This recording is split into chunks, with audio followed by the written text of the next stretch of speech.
Today we celebrate Oregon's outstanding state park system. Underground History host Chelsea Rose of the Southern Oregon Laboratory of Anthropology and historian Mark Carpenter discuss some of the challenges, triumphs, and surprises of Oregon's sprawling state parks. Carpenter is co-author with Maren Orend of the book The First Century of Oregon State Parks, So the Future Will Have a Place. You're listening to Underground History, a collaboration between JPR and the Southern Oregon University Laboratory of Anthropology, or SULA. I'm your host, Chelsea Rose, and each month we take a deep dive into little-known aspects of history in Oregon and beyond. Today, I am joined by historian Mark Carpenter, co-author of the recently published book, So the Future Will Have a Place, The First Century of Oregon State Parks. Mark, welcome to the show. Thank you so much. Great to be here. Yeah, so let's jump right in. Oregon State Parks just passed a really big milestone, 100 years. So how did you get involved in tackling the history of this, how we got to here in parks? Yeah, well, as part of the preparation for that 100-year milestone, they were looking at the histories that had previously been published about Oregon State Parks and seeing both that some very important recent events in the 1990s and 2000s hadn't been covered, and also that there were some old historical assumptions in there that needed to be corrected as part of their pivot towards trying to make parks more inclusive and reckoning with some of the sins of Oregon and the United States past. Yeah, that's great to be thinking about that. And just before we get into those things, let's just talk some basics. Do you know how many parks there are? There's got to be hundreds, right? In addition, there's a bunch. I wish I had that number. Okay. Lots. There's lots of parks. Yeah. They're all over the state, right? Mm-hmm. And in addition to parks, there's heritage sites and other types of public lands that are managed under the same umbrella, right? Absolutely. Public lands and all sorts of public services, so many of which were added over time. So the state parks, it's Oregon Parks and Recreation Department officially, in part because they cover so many different kinds of public service and public lands for the people of Oregon. That's great. Now, over the past, I'm an archaeologist, so over the past decade plus, I've had the pleasure of working on lots of parks and heritage sites, and we're still working at the Kamwah-Chung up in John Day, and we're always kind of actively working with the Park Service. But we've spent our summer digging all over Champoeg. We've worked at the Geisel Monument on the coast, Wolf Creek Inn just north of here, Collier on the east side, and it's been really cool to get to know the diverse history of all these different parts of the state. And I know there's so many more stories to tell. We've actually been recently talking with one of the park's archaeologists about a site on the Rogue River where they were farming turtles. And so once we heard turtle husbandry was a thing, we were like, we have to know more. And this led us to stories of catfish derbies and all sorts of things. So basically, there are all sorts of awesome stories on the parks, but they probably, in doing this research, you've got to have found parts of the history that they're not really representing as good as they could. So what stories did you find that we need to do better at highlighting or uncovering or even getting more land to kind of reference? Yeah, well, of course, that's a huge question. And I'd say there's lots of people at parks who are working actively to try and improve those stories, try and bring in new stories.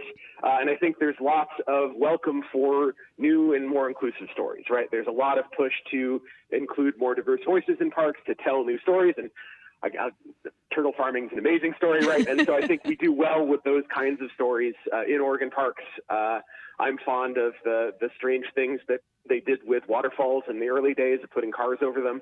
That was odd.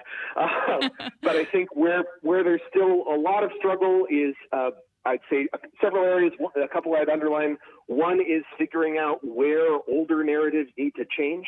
I think it's an easier case to make for new stories, but older stories that are problematic, including some of the older stories that are told at Champoeg, for example, have been harder to change, recognizing, if I may be blunt, the horrors that were inflicted on indigenous communities in the 1840s, 1850s, 1860s, especially.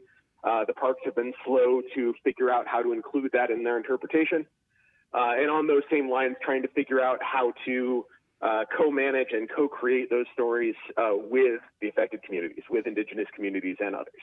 And again, lots of individuals are really trying to work towards that. I think the department is trying to work towards that, but it's still a long road ahead. That's right. And so many of these parks that have really focused their identity on this glorified pioneer past, it continues this erasure of Indigenous people from the places and these public spaces. So that's something that's challenging, I bet. And you said in your book, quote, the loudest voices in the archives are from the top. So what other types of data did you wish you had access to? Or do you hope that the Park Service is looking towards to kind of address these issues that you're talking about? Yeah, well, I'd hope that as part of expanding interpretation, right, bringing in voices from previously excluded communities has been a definite part of that, right? So I think more of that will be useful in future archives. Certainly when we start doing new stories on some of the newer parks or newer interpretations, like Iwit Tenenlaiken, that was co-created with several Oregon nations and communities, those are going to have this great varied archive. But I sure wish there'd been more discussions and more resources devoted to those groups in the past. So one of the struggles we had of telling this first century is that so much of the archive is just memos and voices and speeches from the top. And so we had to read those pretty carefully, often against the grain, to pull out stories of minoritized groups. And we were able to find some. I think one of the things I was particularly proud of finding is it turns out that a relatively prominent Osage leader, Kehikatse, or George Tallchief, actually worked in the Oregon State Parks as a teenager. So we were able to show, okay, here's this other story where he did some of his interpretation in regalia talking about native pasts. On the other hand, he was working alongside a number of white parks employees and volunteers who were dressing up in red face and pretending to be native people in ways that are pretty racist.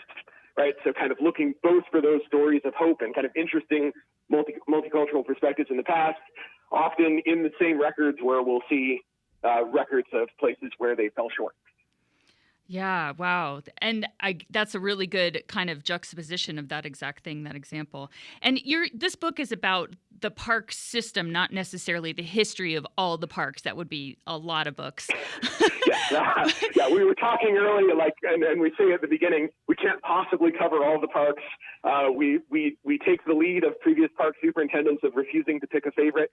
Although we kind of broke that in our authors' bios on the back. So yeah, it's very much how did this park system, how was it created, how was it administered, what challenges did it face, and how well did it face those challenges, rather than trying to cover the hundreds of different parks and hundreds of different activities and heritage areas they discuss. Yeah.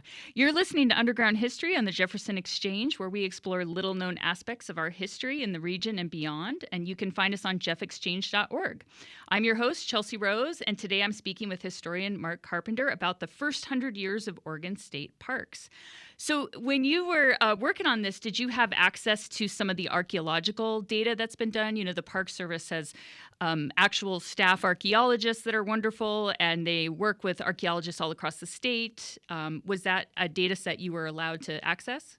We were allowed to access it where we could. We did write this during the pandemic, we had certain restrictions on our level of access, but absolutely, particularly when writing about the more modern periods, those archaeological data sets were vital to the story that we're trying to tell. And we were also, among other things, telling the story of how archaeology came to be incorporated into the Oregon Parks and Recreation Department, right? Kind of moving from earnest attempts by people without training to a more formalized, professionalized staff, and eventually, just in the past few decades, to a more formalized relationship with Indigenous nations in the state. Yeah, and in working with the 9 federally recognized tribes, did that really help shape the way that you were thinking about these parks and the history of these spaces that were not fully inclusive? Oh, absolutely, yeah. And I think that is a place where there's been improvement and a long road ahead, and something we tried to stress early and often. Certainly, by the other meaning, stress the thing that we spent the most time trying to get right, whether or not we did, is to emphasize the extent to which Indigenous nations and Indigenous people have always managed the landscape here, right? Long before European invasion, there was a relationship and management of lands and spaces by Indigenous people and Indigenous nations. And so we tried to highlight that early and bring it up occasionally throughout. Yeah. And I know that you said in there, too, you had free reign to address the good, the bad, and the ugly. So it didn't just have to be a puff piece. You got to kind of really criticize and point out some places where parks could do better, and that's great. Yes, I think that was great, both the kind of the honesty of that from the department, and frankly, it allows us to tell a more interesting story when we can tell it warts and all. Yeah, and especially because you really frame this as the first 100 years. So, you can learn archaeology and history. It's all about learning from the past. So hopefully they can use that to inform the next 100 years. Absolutely. Yeah, one thing I thought was interesting too to think about the history of the park system as a whole is because I'm often working on, different regional ones and thinking about them in isolation. But early transportation was really tied into what became a park and kind of how this landscape of park looks today, because you had to be able to get there. And probably the areas that were more touristy or maybe closer to urban areas would have been had more, push behind them to make them parks or were more accessible? I mean, how did like transportation and roadways shape the park system? Absolutely. So I think one of the surprises for me coming into this, not knowing this deep history until we were writing this book, was the extent to which highways and parks were linked in the 1910s, 1920s, and onwards. Initially, it was in part giving people somewhere to go. So highway interests were behind having new parks. Just so that people would have somewhere to drive and admire. And then that got folded into the notion that people needed places of natural beauty, places where they could see things beyond the hustle and bustle of urban landscapes. And that eventually became more and more of the mission of the parks. That's part of why parks and highways were so closely connected for so long. And it allowed for all sorts of interesting stories from that time under highways, where for example, I got to write about the Blacktop Gang that influenced the creation of parks in the 1920s, and then the development as they moved more and more towards what we would now think of as a park mission of preservation as well as recreation. Yeah, and that was something too I noted in the book was kind of the way that people thought about the park system changed over time. So preservation and saving these beautiful places, and then also there's sites that are good for camping and they're, and developed for like bike trails and stuff like that. So how much was that a decision on like what was that recursive relationship between like what the public was asking for and what the organization was trying to do with their limited funds? And, tell us a little bit about that.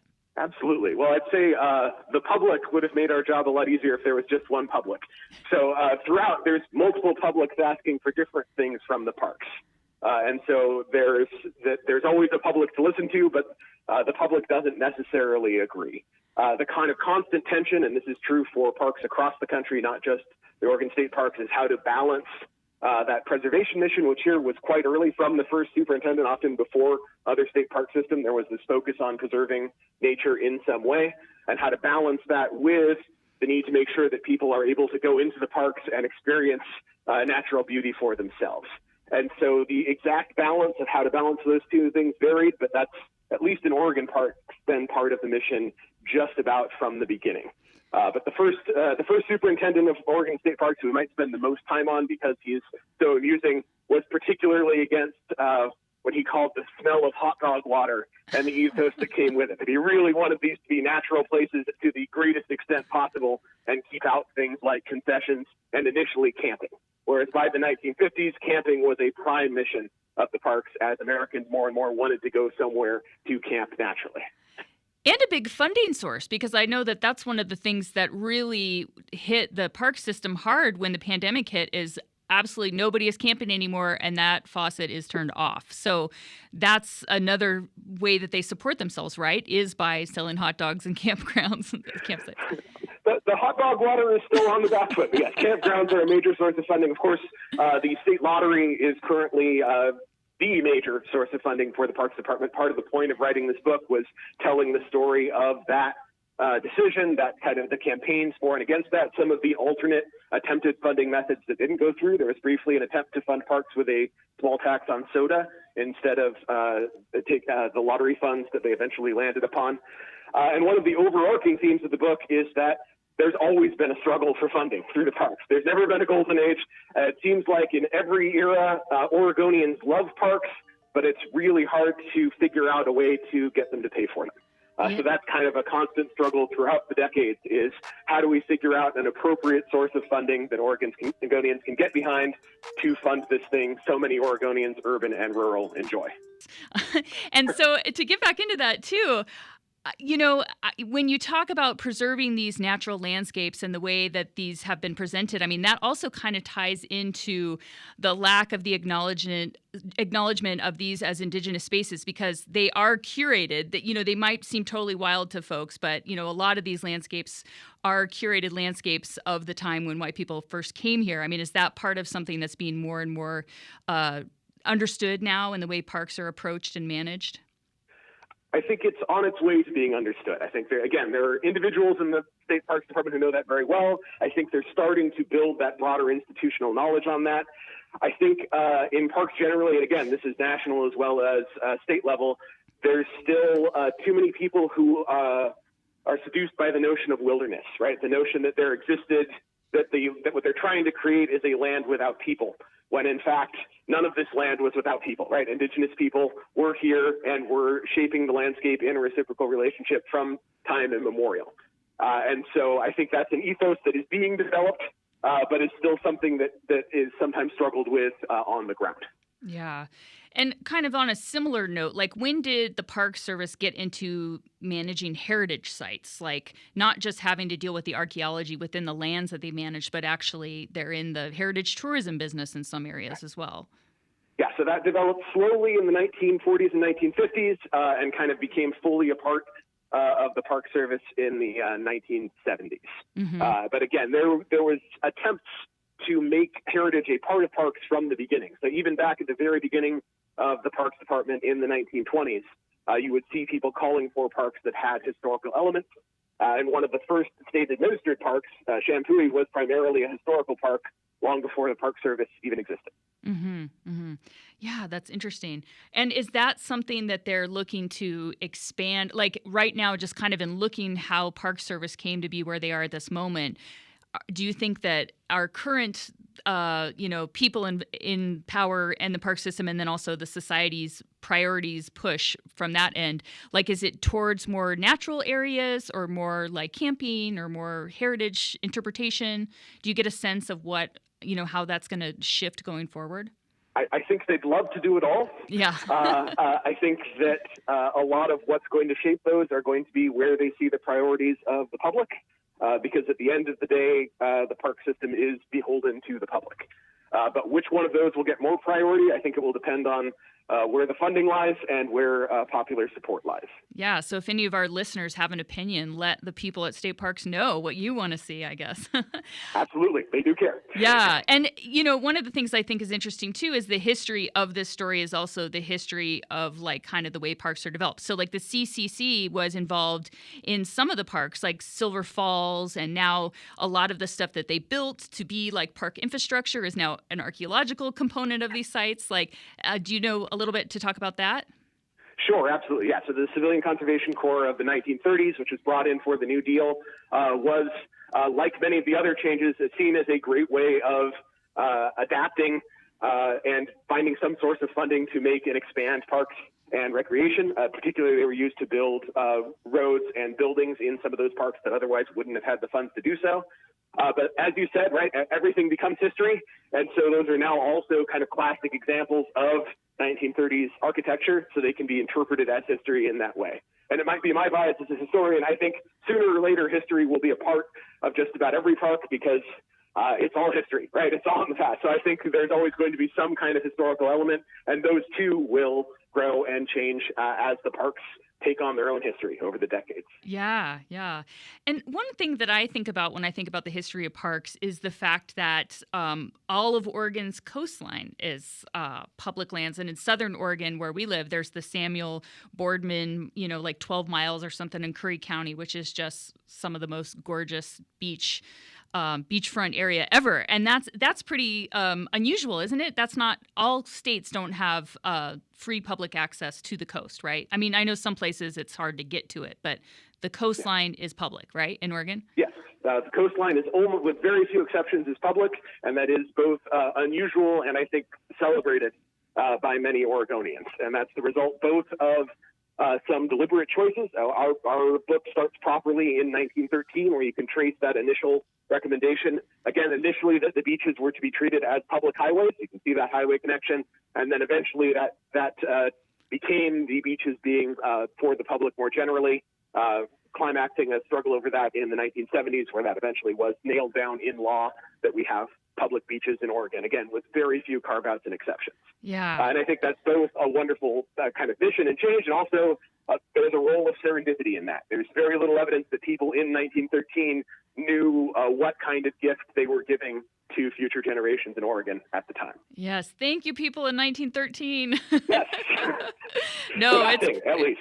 Yeah, it's incredible whenever, the coastline in Oregon, I think, is some of the most beautiful coastline in the world. But, and the fact that you can just go explore, it's just so cool.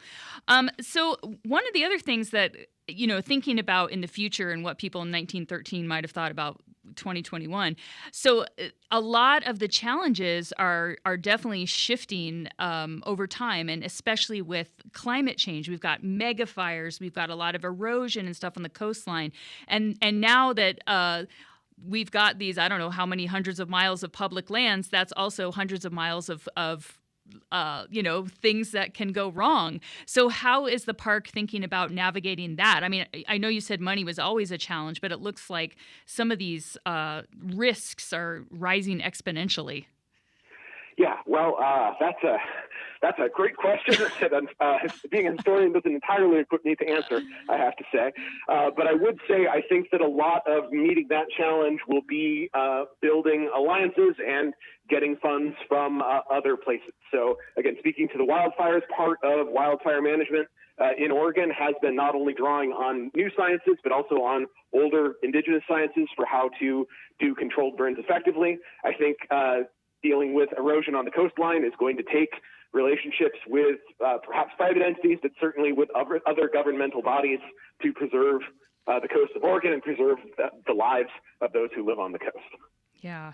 You're listening to Underground History on the Jefferson Exchange, where we explore little-known aspects of our history in this region and beyond. You can find us on jeffexchange.org. I'm your host, Chelsea Rose, and today I'm talking about Oregon State Parks with historian Mark Carpenter. So I have to ask, kind of two things. Like, I'm definitely curious to know what some of the most interesting things you found during this research was, but one of the things that I always think is a super fascinating rabbit hole in the history of Oregon is Vortex 1. And I saw that you talked about that a little bit in your book. Yes. So, Vortex 1 is a famous free rock concert set up in MacIver State Park as a way of drawing would-be protesters away from Portland, where there was a planned protest of the American Legion, to a free rock concert where laws around controlled substances would not be enforced. And it was effective in drawing thousands of people to that park. And within the Park Service, it was greatly feared, and those fears turned out to be overwrought. It turned out that the thousands of young people and hippies who went to that park really just wanted to hang out and watch the music. But we were able to read semi-confidential documents where there were like park spy planes flying over Vortex 1 to try and see if they were up to any mischief, and eventually determined, they weren't. It was fine. That's so cool. And I mean, Vortex 1, is there a Vortex 2 or Vortex 3, or it was? There was an attempt at a Vortex 2, but it didn't have the same impact. I wouldn't bet against the notion of a Vortex 3 one of these days. Oh, yeah. Hey, that sounds fun. I love it. So I know you said that this happened during COVID, but were you able to visit many of the parks as part of this process? Or did you feel like you were a little bit limited in understanding the history of these places, like as an assemblage, if you're just looking at them from the archives or behind a computer? Yeah, so I'd say for most of the time where we were writing this book, we weren't able to access those parks. So it's only in the editing phase when we were. Certainly, both my co-author, Marin Arand, and myself are longtime visitors to parks, right? So I did visit a few new ones while I was working on the book. But we were trying to really take a holistic view of the parks as a whole.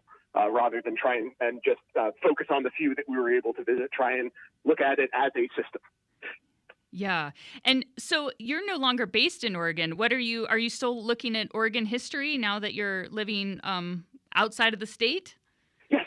Even here in snowy North Dakota, I am still very much a historian of the Pacific Northwest. My current book project looks at the wars and genocide of the 1840s, 50s, and 60s in Oregon and Washington, and at the largely successful attempts by historians in the decades afterward to cover that genocide up. Yeah. Oh, that's interesting. And I guess a part of that probably was relevant to this work when you think about how much of the state that was once sovereign Indian land of Oregon is now in this new public ownership, and like you had said, hasn't always done the best job of acknowledging that part of that history. So Absolutely. yeah, and so when you were doing the research for this, did this kind of like help inspire some of the direction of your other research interests? They certainly had some interrelation. I think particularly there was a state park that was renamed after a man named Elijah Bristow, and I happen to know from research on my current book that Elijah Bristow was semi-secretly a horrific murderer. And so part of it was trying to track down how did this park get named after this morally reprehensible man, and a lot of that is because of those silences that were inserted into the historical record that I've studied in my other work. Yeah, and you had mentioned, I think, at the beginning that there's some new parks coming on board. Do you have any specifics on that? Well, I can't speak to upcoming parks. Oh, okay. But I would say maybe some young ones that you got to research. About Iwatem Lichen, the heritage area, because it was co-created with multiple indigenous nations, with the Colville, Umatilla, and Nez Perce. Great. And my hope is that will open the door to more co-management across the state. Also, it's an absolutely beautiful area. Yeah, so that could be a new model going forward for how to kind of build those public spaces. That's very cool. That's the hope. Yeah. So, and I have to ask, because I didn't catch this on the back of the book. So what is your favorite park? I'm going to defer to what David Talbot said, the second superintendent, like the major superintendent of Oregon State Parks, and say that it's like picking one of your own children. You can't pick them. They're all beautiful, but I'd also say Silver Falls. Oh, yeah, that's a good one. We were going to do a big project there, and then the pandemic hit, and by the time it was over, the timing didn't work out anymore. So I was sad not to get to spend a lot of time there. So, we're just kind of wrapping up a few thoughts, but if you had another chapter to add to this book, what would it be? What do you wish that you got licensed to research and talk about as part of this story?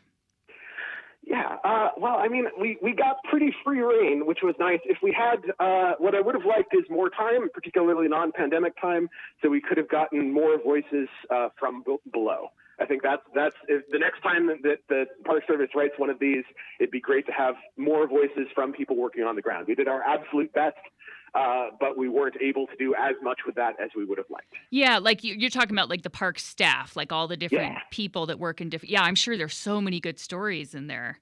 We pulled out what we could. We've got some. Yeah, that's good. That's good. Yeah, maybe a park oral history is warranted. We could suggest that to them, maybe. Absolutely. Yeah, that's awesome. Well, that wraps up this round of Underground History on the Jefferson Exchange. Mark, thanks so much for joining us. This was really interesting. Thank you for having me. And you can read his book just like I did because it's online digitally at Oregon.gov. It's co-authored with Maren Arend, and it is called, again, So the Future Will Have a Place, The First Century of Oregon State Parks.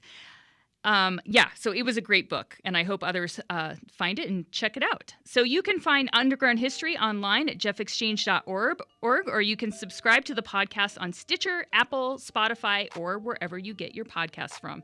Thank you, and we'll talk to you next time.